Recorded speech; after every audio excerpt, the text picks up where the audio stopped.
Techniques पढ़ेंगे जो कि सेल बायोलॉजी में यूज़ होते हैं। उसमें से जो एक टेक्निक है वो है सेल्फ रेकग्निशंस। सेल्फ रेकग्निशन ये एक ऐसा टेक्निक है, इसमें हम सेल को ब्रेक करते हैं इनटू इट्स कंपोनेंट। यानी कि उसके अंदर जितने भी जो कंपोनेंट्स उसके मौजूद होते हैं, उन कंपोनेंट्स को हम सेपरेट करते हैं। लेकिन उन कंपोनेंट्स को हमने ऐसे सेपरेट करना है कि वो जो हर एक कंपोनेंट्स होगा सेल का, उसके शेप को और उसके फंक्शन को कोई नुकसान ना पहुंचे। यानी फ़र्ज़ करें हम माइटोकॉन्ड्रिया को सेपरेट कर रहे हैं। माइटोकॉन्ड्रिया भी सेल का एक कंपोनेंट है। तो हमने एक ऐसे तरीक़ाकार अपनाना है, ऐसे तरीके से हमने उसको सेपरेट आउट करना है कि माइटोकॉन्ड्रिया की शेप को भी नुकसान ना पहुंचे और उसके फंक्शन को भी नुकसान ना हो। यहाँ मैंने लिखी है separation of cell components. Cell के कंपोनेंट को हमने सेपरेट करना है इनटू पार्ट्स, अलग अलग पार्ट में हमने इसको सेपरेट करना है। यानी फ्रैक्शन भी बनानी है। फ्रैक्शन का मतलब ये होता है कि फ़र्ज़ करें कोई भी एक सेल होता है, उसको हमने ब्रेक किया, ब्रेक करने के बाद उसके जो भी ओरिजिनल जो सेपरेट आउट आउट हम कर रहे हैं उसको बोलते हैं फ्रैक्शन। विदाउट चेंजिंग दियर शेप, उसकी हमने शेप को चेंज नहीं करना, उसके हमने फंक्शन को भी चेंज नहीं करना। यानी कि सेल के जो कंपोनेंट है उसकी मोर्फोलॉजी को भी हमें नुकसान नहीं पहुंचाना है और उसके फिजियोलॉजी को भी हमने डिस्टर्ब नहीं करना है। तो वो कर अब ये जो सेल्फ रिकग्निशन है ये हम करते क्यों है, अगर मैं आपको शॉर्टकट में समझाता चलूँ तो ये सेपरेट करते हैं। ये जो सेल्फ रिकग्निशन का प्रोसेस है ये हम सेल ऑर्गेनल को सेपरेट करते हैं और उसको आइडेंटिफाई करते हैं। यानी कि सेल्फ रिकग्निशन को हम यूज करते हैं for the separations and identification of different organelle of the cell. ठीक है। उसके बाद जो सेल्फ रिकग्निशन है ये होता किस तरह, यानी इसको हम किस तरह परफॉर्म करेंगे, उसके क्या क्या प्रोसेस है। सेल्फ रिकग्निशन दो तरीकों से होता है। सबसे पहले हमने सेल होमोजेनाइजेशन करनी है। क्या करना है? Cell homogenization. सेल का हमने एक होमोजेनियस मिक्सचर बनाना है। उसके बाद हमने क्या करना है, उस मिक्सचर को हमने ट्रांसफर करना है सेंट्रीफ्यूज मशीन के ऊपर। तो उस प्रोसेस को क्या बोलते हैं? Cell centrifugation. यानी सेल्फ रिकग्निशन के दो प्रोसेस है। पहला प्रोसेस है सेल होमोजेनाइजेशन, उसके बाद है सेल सेंट्रीफ्यूगेशन। अभी जो हम स्टार्ट करने वाले हैं वो है सेल होमोजेनाइजेशंस। सेल होमोजेनाइजेशंस या जो सेल होमोजेनाइजेशन है उसको ग्राइंडिंग भी कहते हैं, क्योंकि इस होमोजेनाइजेशन के अंदर हम सेल को ग्राइंड करते हैं, सेल को तोड़ते हैं, तोड़ के उस सेल में से उसके कंपोनेंट्स को हम सेपरेट करते हैं। ठीक है। तो वो किस तरह होता है, पूरा एक हम मिक्सचर बनाएंगे सेल होमोजेनाइजेशन के अंदर। क्योंकि हमने होमोजेनाइजेशन के लिए हमने बेसिकली तो एक सेल को स्टडी करना है, लेकिन एक सेल नॉर्मली हमें मिलता नहीं है। तो हम क्या करते हैं, टिश्यू लेते हैं। ये एक टिश्यू का स्ट्रक्चर होता है। इसमें फर्ज कर ये एक सेल है, ये दूसरा है, ये तीसरा है, चौथा, पांचवा, छठा, सातवां, आठवां, ये जितने भी सेल्स यहाँ मौजूद है ये एक दूसरे के साथ कनेक्टेड है। और ये कनेक्टेड होके यानी कि ये मल्टीपल सेल्स है, आपस में कंबाइन होके इन्होंने एक टिश्यू बनाया हुआ है। तो हमने सबसे पहले क्या करना है, इनकी जो वाल है, जो कनेक्शन है, इसको हमने ब्रेक करना है। इसको जब हम ब्रेक करेंगे तो ये सेल इस तरीके से सेपरेट होते चले जाएंगे, एक एक सेल सेपरेट होगा। और फिर हम इसी सेल को ब्रेक करेंगे। जब टिश्यू ब्रेक होगा तो फिर एक सेल को ब्रेक करना फिर आसान होता है। ये एक सेल ब्रेक होगा, ब्रेक यानी सेल को तोड़ेंगे। सेल को तोड़ने के बाद सेल के अंदर से फिर उसके ऑर्गेनल्स इजीली बाहर आ जाएंगे और फिर उन ऑर्गेनल्स को हम सेंट्रीफ्यूगेशन के थ्रू सेपरेट आउट करते रहेंगे एट डिफरेंट स्पीड।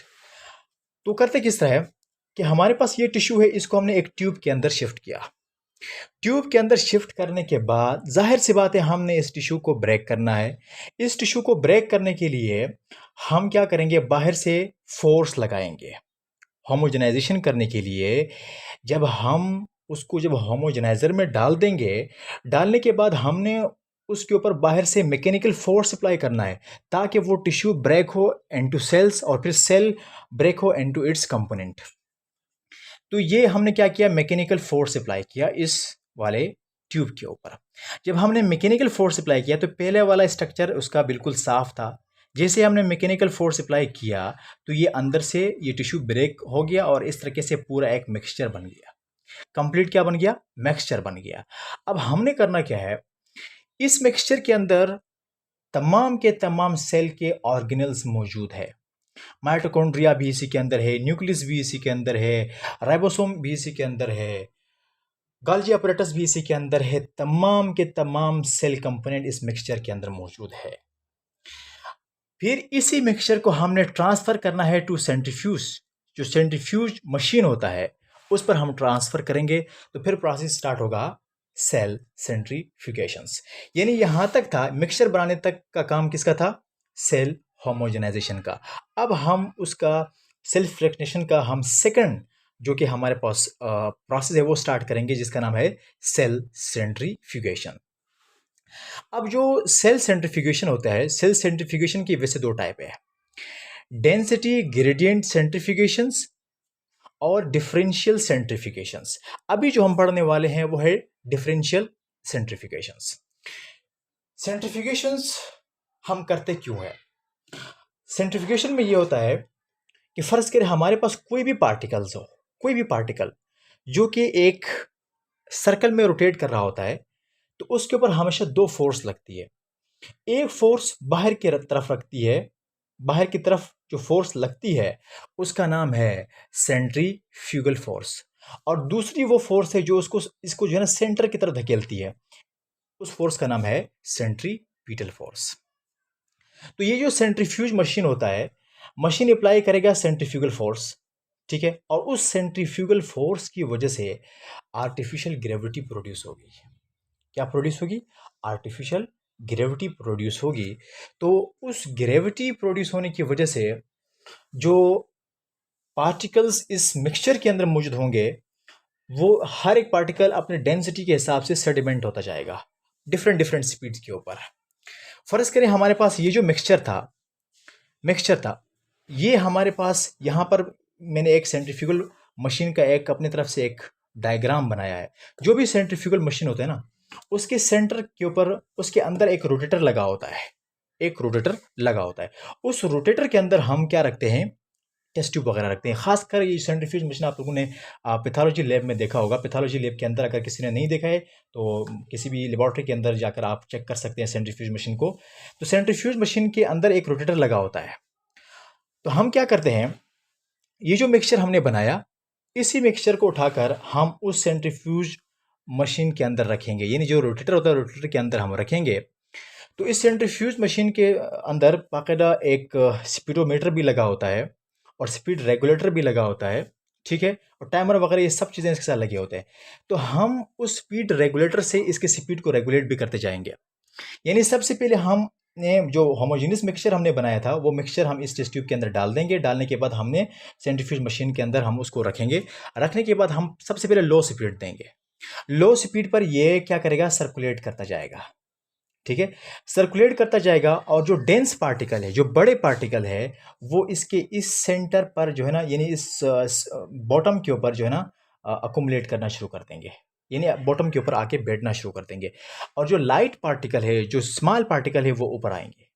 तो जो नीचे वाला जो पार्टिकल, जो हैवी पार्टिकल नीचे आएंगे, इसको बोलते हैं पैलेट या इसको बोलते हैं सेडिमेंट। और जो लाइट पार्टिकल है, वो जब जो ऊपर वाले जो पोर्शन है जिसमें जो लाइट पार्टिकल वगैरह रहते हैं, उसको हम बोलते हैं होमोजेनेट। जैसा यहाँ पर आ जाए, ये एक वाज़ेह डायग्राम है।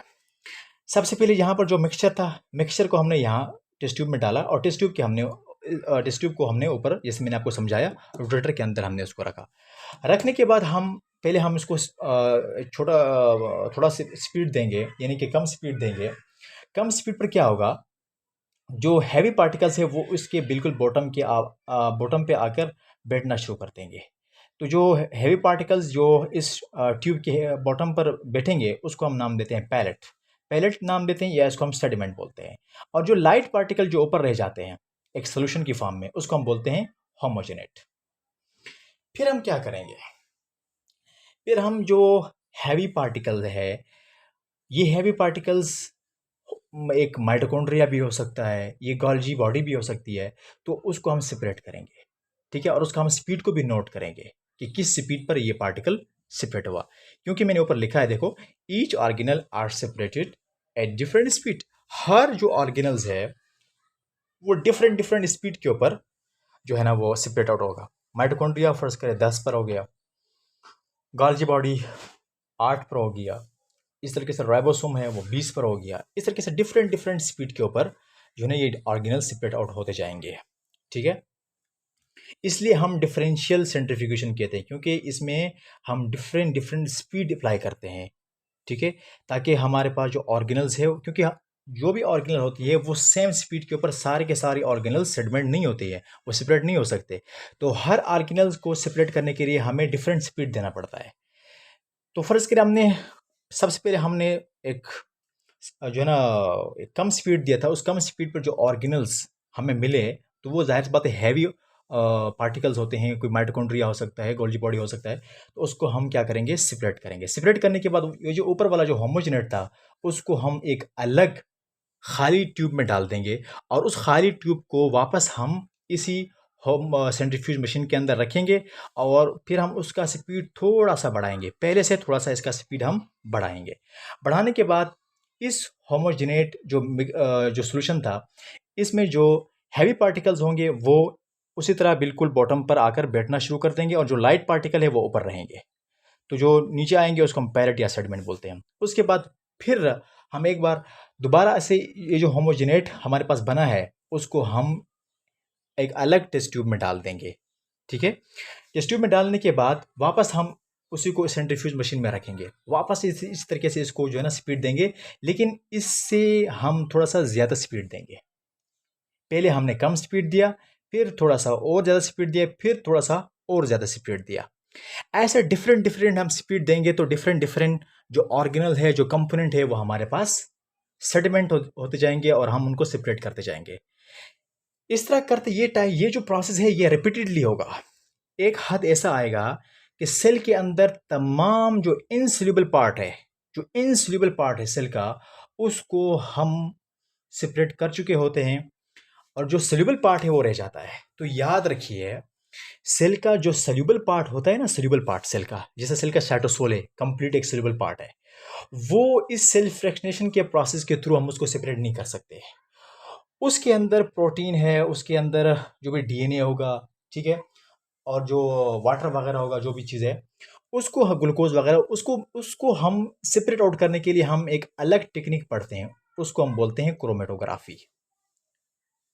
जो सोल्यूबल पार्ट्स है वो हम कहाँ पढ़ते हैं, क्रोमेटोग्राफी के अंदर। सोल्यूबल पार्ट को हम सेल फ्रैक्शनेशन के अंदर नहीं पढ़ सकते। तो आज का लेक्चर यहाँ तक था। नेक्स्ट वीडियो के अंदर हम डेंसिटी ग्रेडियंट सेंट्रीफ्यूगेशन स्टार्ट करेंगे। तो मैं आप लोगों को एक मतलब ओवरव्यू देता चलो। हमने आज क्या पढ़ा, सेल फ्रैक्शनेशन के बारे में पढ़ा, जो कि सेल का टेक्निक्स था। तो सेल्फ फ्रैक्शनेशन के हमने बेसिकली हमने कहा, सेल्फ फ्रैक्शनेशन के थ्रू हम क्या करते हैं, सेल के कंपोनेंट्स को जो है ना सेपरेट आउट करते रहते हैं। लेकिन हमें इस चीज़ का ख्याल रखना होगा कि सेल का जो कंपोनेंट हम सेपरेट करते जा रहे हैं, उसका शेप और उसका फंक्शन पर कोई असर ना पड़े, ठीक है। अब जो सेल्फ फ्रैक्शनेशन है, जो सेल को हम फ्रैक्शन में डिवाइड कर रहे हैं, यानी सेल को हम तोड़ रहे हैं, उसके अंदर जो ऑर्गेनल्स, हम डिफरेंट डिफरेंट ऑर्गेनल्स को हम सेपरेट आउट करते जा रहे हैं, तो इसको कहते हैं सेल्फ फ्रैक्शनेशन। तो सेल्फ फ्रैक्शनेशन की क्या प्रोसेस है, यानी सेल्फ फ्रैक्शनेशन के क्या स्टेप्स है, किन स्टेप्स के थ्रू हम सेल फ्रैक्शनेशन करते हैं। तो वो इसके दो स्टेप्स थे। एक हमारे पास था सेल होमोजेनाइजेशन, और दूसरा जो स्टेप है वो हमारे पास है सेल सेंट्रीफ्यूगेशन। सेल होमोजेनाइजेशन में हमने क्या किया, हमने सबसे पहले एक टिश्यू लिया, टिश्यू को टेस्ट ट्यूब के अंदर डाला, फिर हमने उसके ऊपर बाहर से मैकेनिकल फोर्स अप्लाई किया। अप्लाई करने के बाद ये जो टिश्यू था ये कन्वर्ट हो गया सेल्स के अंदर, फिर सेल ब्रेक हो गए इनटू ऑर्गेनल्स, और एक कंप्लीट मिक्सचर बन गया। क्योंकि हमें पता नहीं था कि इसके अंदर कौन कौन से ऑर्गेनल कहाँ कहाँ मौजूद है, पूरा एक मिक्सचर बन गया। मिक्सचर बनने के बाद फिर हम जो है ना चलते हैं सेल सेंट्रीफ्यूगेशन के प्रोसेस की तरफ। तो उसमें सबसे पहले हमने पढ़ा डिफरेंशियल सेल सेंट्रीफ्यूगेशंस। उसमें हमने सेंट्रीफ्यूज मशीन यूज़ किया, और हमने क्या किया, उस सेंट्रीफ्यूज मशीन के अंदर क्या होता है, एक रोटेटर लगा होता है। उस रोटेटर के अंदर हमने क्या किया, वो होमोजीनियस मिक्सचर वाला जो टेस्ट ट्यूब था उसको हमने इसके अंदर रखा। रखने के बाद हमने स्मॉल क्वांटिटी में हमने उसको स्पीड दे दी, और उस स्पीड के ऊपर हमने इसको क्या किया, रोटेट करवाया। रोटेट करवाने के बाद इसने क्या किया, जो है ना बाकायदा एक सेंट्रीपिटल फोर्स और सेंट्रीफ्यूगल फोर्स जनरेट की, और उसके बाद एक आर्टिफिशियल ग्रेविटी पैदा हो गई, और जो पार्टिकल्स है वो डिफरेंट डिफरेंट स्पीड के ऊपर जो ट्यूब है, ट्यूब के बॉटम के ऊपर बैठना शुरू हो गए, ठीक है। जो ट्यूब के बॉटम के ऊपर बैठते हैं उसको हम सेडिमेंट बोलते हैं, या उसको पैलेट बोलते हैं, और जो ऊपर रह जाते हैं उसको हम, जो लिक्विड पार्ट जो ऊपर रहते हैं उसको हम होमोजेनेट कहते हैं। इसी तरीके से हम डिफरेंट डिफरेंट स्पीड के ऊपर हम डिफरेंट डिफरेंट ऑर्गेनल्स जो है ना सेपरेट करते रहते हैं। तो ये प्रोसेस था हमारे पास सेल्फ फ्रैक्शनेशन का। आज का लेक्चर यहाँ तक है। इंशाल्लाह नेक्स्ट वीडियो में हम डेंसिटी ग्रेडियंट स्टार्ट करेंगे। Thank you. अल्लाह हाफिज़।